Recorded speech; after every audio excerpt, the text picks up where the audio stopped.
નમસ્કાર, આ છે પ્રાથમિક આરોગ્ય કેન્દ્ર પ્રાગપર 1 અને આપણે છીએ એની મુલાકાતે અને હવે મળશું મલેરિયા વર્કર શ્રી દર્શનભાઈને કે જેઓ આપણને થોડી ઘણી સમજ આપશે. So let's go with me. 3, 2,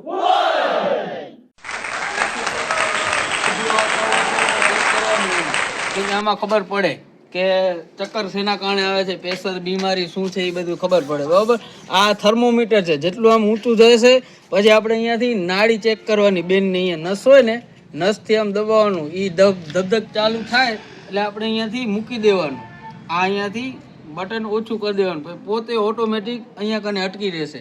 જેટલા હશે એટલા ખબર પડી જશે. બરોબર ને?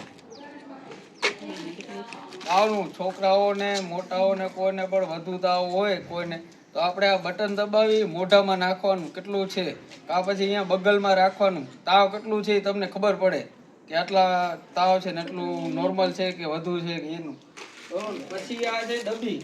આમાં તમને ટીબીનું જે આવે ને, કફ આપણે વારે ઘડી ઉધરસો આવતી હોય ઘણાને, અઠવાડિયા 2 અઠવાડિયાથી ઉધરસ આવતી હોય, તો અમે મેલેરિયા વર્કર છીએ તો તમારા ઘરે આવી પછી એમાં તમારું ગળફો લઈ પછી અમે લેબમાં ચેક કરાવવા દઈએ તમને ટીબી છે કે નથી. એ સરકાર તરફથી ફ્રીમાં થાય છે ટીબીનો રિપોર્ટ, ફ્રીમાં. અને પ્રાઇવેટમાં તમે જશો તો 5,000 6,000 રૂપિયા લેશે, લેબવાળો લેશે. આ સરકાર તમને ફ્રીમાં આપે છે ટીબીનો રિપોર્ટ. પછી આ છે ગ્લુકોમીટર, ડાયાબિટીસ ચેક કરવાનું. ડાયાબિટીસ ચેક કરવાનું ગ્લુકોમીટર છે. આનાથી આપણે ડાયાબિટીસ ચેક કરી શકીએ. બરોબર ને? વધુ છે ઓછી છે. ઘણા પેશન્ટો હોય ડાયાબિટીસની ગોળી પણ ખાતા હોય.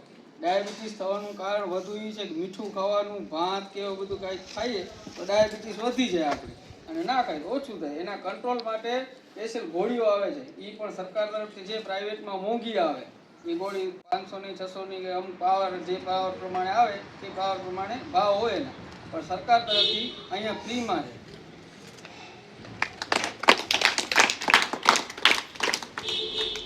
પછી આ છે મેલેરિયા કિટ. કોઈને પણ તાવ આવેલો હોય ને અમને ચેક કરવું હોય મેલેરિયા છે કે નથી, તો આપણે આનાથી જાણી શકીએ. આમાં 2 લીટા થાય તો મેલેરિયા અને 1 લીટું થાય તો નોર્મલ છે, એમાં કોઈ પણ તાવ નથી. બરોબર. પછી આ આવે અમારો સ્લાઇડ બોક્સ, જેમાં અમે આંગળી ઉપર ટચતું કરી લોહી લઈએ. એમાં ચિકનગુનિયા છે, પછી અને રોગો છે કોઈ પણ હોય, મેલેરિયા, ડેન્ગ્યુ, કોલેરા જેવા રોગો હોય, એમાં અમે લોહીનું સેમ્પલ લઈએ. સેમ્પલ લઈને અમે વાંકી પીએચસી લેબમાં આપીએ. ત્યાં જઈને ચેક થાય લેબોરેટરીમાં કે તમને કયો રોગ છે કયો રોગ નથી. બરાબર. આ લોહી ચેક કરો ને આના ઉપર લોહી લઈએ અમે.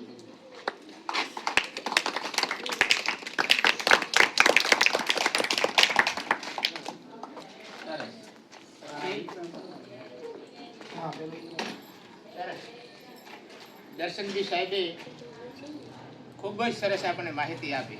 બરાબર. એટલે સાહેબ માટે પહેલાં તો આપણે જોર. આ મશીનનું નામ કેટલાને ખ્યાલ?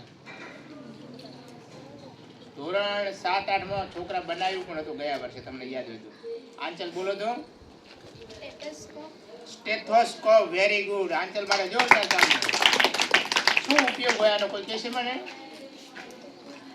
વાહ, ઘણા બધા. બોલો તો જેનિસ. ચેક કરવા. શું ચેક કરે? હૃદયની ધડકન. બરાબર ને? ધબકારા ચેક કરે. તમે જાશો તો ડોક્ટર નાખીને જ બેઠા હોય.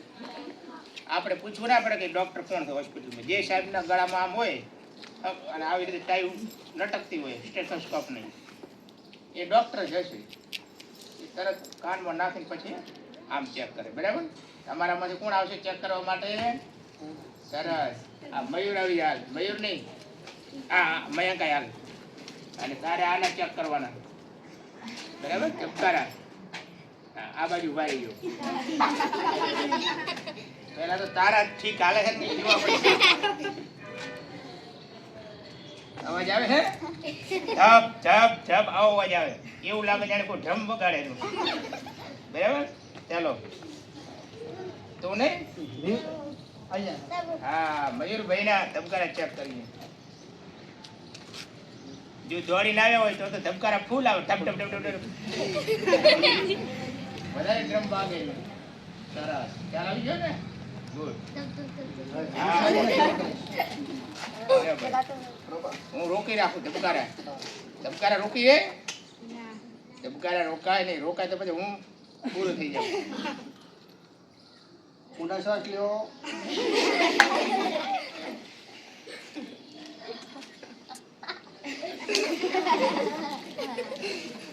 બરાબર છે તમે? સરસ છે.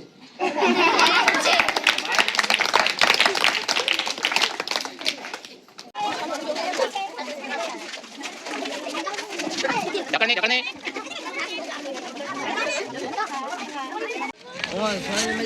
સરસ. તો આને શું કહેવાય? પક્ષી ઘર કહેવાય. બરાબર. સરસ. કોણ કહેશે મને આ પક્ષી ઘર છે તો એ શા માટે બનાવ્યું હશે? ખાલી કબૂતર ને કે કોઈ પણ પક્ષી રહી શકે? Very good. તમને આ પક્ષી ઘર એટલા માટે બનાવવું પડ્યું કે વૃક્ષો કાપી રહ્યા છે, પક્ષીને રહેવા માટે હવે મકાન નથી, જંગલો ઓછા થઈ ગયા, તો હવે આપણે એમના માટે આધુનિક ઘર બનાવ્યા. અસલમાં પક્ષીનું ઘર કેવું હોય? આવું હોય. પક્ષીના ઘરને શું કહેવાય? માળો કહેવાય. તો માળો તો છે ને આ તો એક પ્રકારનું કેટલા માળની બિલ્ડિંગ થઈ જો? એકની અંદર 5-5 ભેટી આવી જશે. નીચેને માળા દાદા દાદી રહે, ઉપર છોકરા, એમના ઉપર વળી બીજી ભેટી. તો પક્ષી ઘર બનાવવું બહુ સારી વાત છે, પણ એના કરતાં વૃક્ષો વાવવા એથી પણ વિશેષ અને વધારે સારી વાત છે. તો આપણે શું કરવું જોઈએ? વૃક્ષો વાવવા જોઈએ. આ પક્ષી ઘર આપણને સંદેશ આપે છે કે વૃક્ષો વાવો. શું કરો? વૃક્ષો વાવો. અસલમાં હવે એક એવો ટ્રેન્ડ થયો છે કે ગામમાં પક્ષી ઘર બનાવે એટલે ગામની શોભા વધે. જો કે મારું એવું નથી માનવું. મારું માનવું છે કે ગામમાં વૃક્ષો વધારે હોય તો ગામની શોભા વધે. પક્ષી ઘરથી નહીં. કોનાથી? વૃક્ષોથી. વૃક્ષો પર ફળ આવશે, ફૂલ આવશે એટલે પક્ષી ઓટોમેટિક આવશે. પક્ષીને બોલાવવા જવું પડશે નહીં. તો આપણે વૃક્ષો વાવીએ, વૃક્ષોનું જતન કરીએ તો આવા પક્ષી ઘર બનાવવા નહીં પડે. નહીંતર આવા પક્ષીના ઘર બનાવશું ત્યારે જ પક્ષી આવશે ને રહેશે. બરાબર ને? સરસ.